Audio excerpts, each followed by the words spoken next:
cool. Having wood to clamp against helps keep things straight.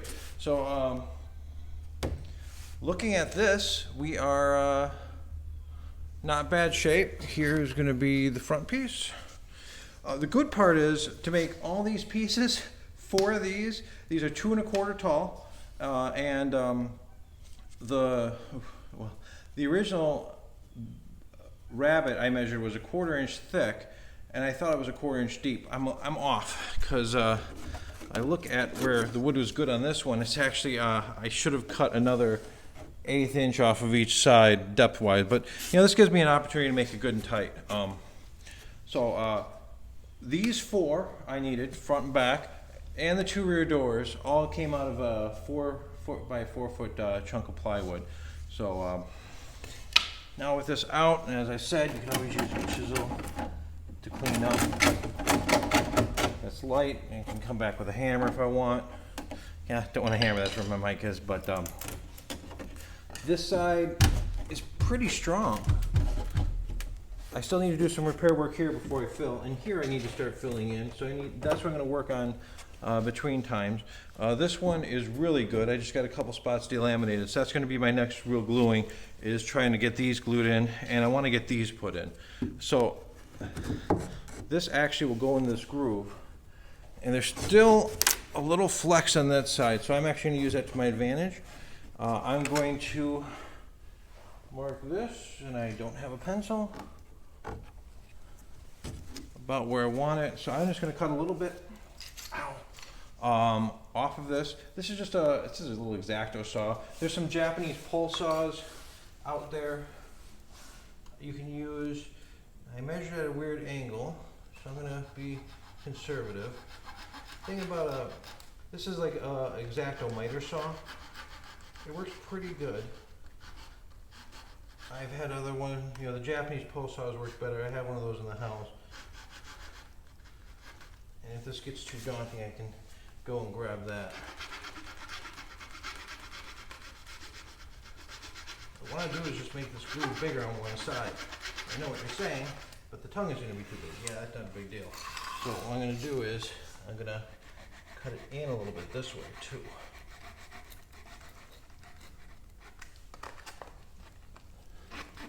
This is the inside.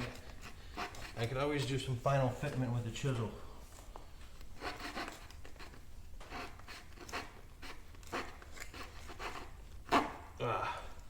And yes, I never got around to getting myself a genuine X-Acto handle.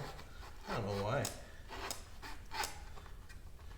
For the longest time this worked fine. This is an old file handle. I should probably just order one. There's all sorts of things you can get that. That's a red handle. Problem is with any of these saws, they start to bind up. This is plywood, so you can just break it off.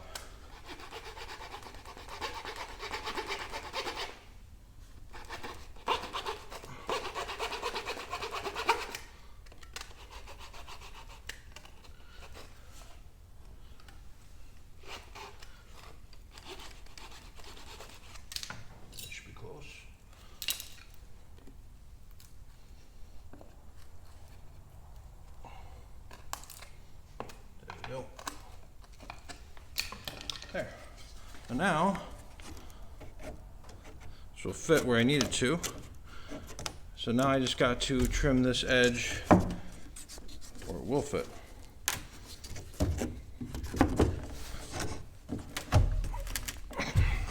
So the other option, because I already started gluing this is something where I kind of discussed before that I could have done it either way. I'm going to clean the glue out of this.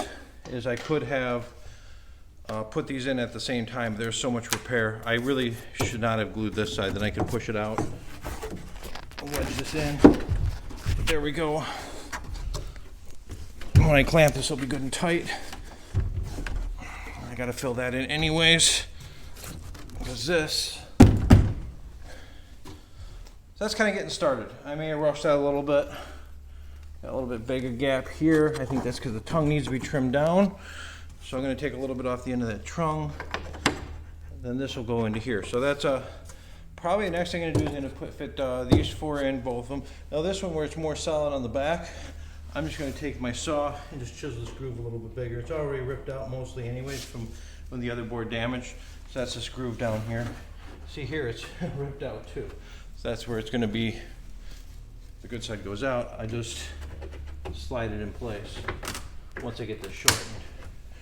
So that's what I'm going to work on now. I'm going to get these boards in. This is going to strengthen the bottom.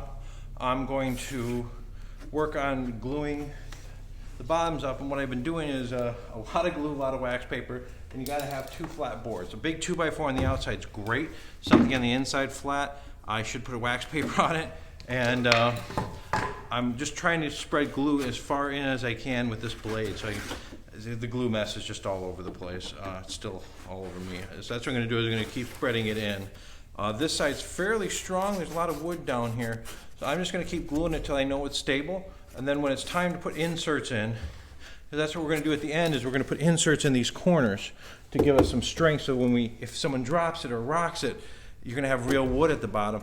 I'll take the router and I'll actually take chunks of wood out of the sides, and then I'll be able to glue in something. Or maybe I'll even take this little guy and cut a little V out of here and just put a small piece of not super hardwood, like a maple, something that can take a little bit of beating, but I don't want oak or anything like that, and try to fit it in there, so cap it so that you have some strength at the end. But for now, strength, always. Pinball, video games, whatever you're working on. First thing you want to be strong, you want a good foundation. That's what we're working on down here. A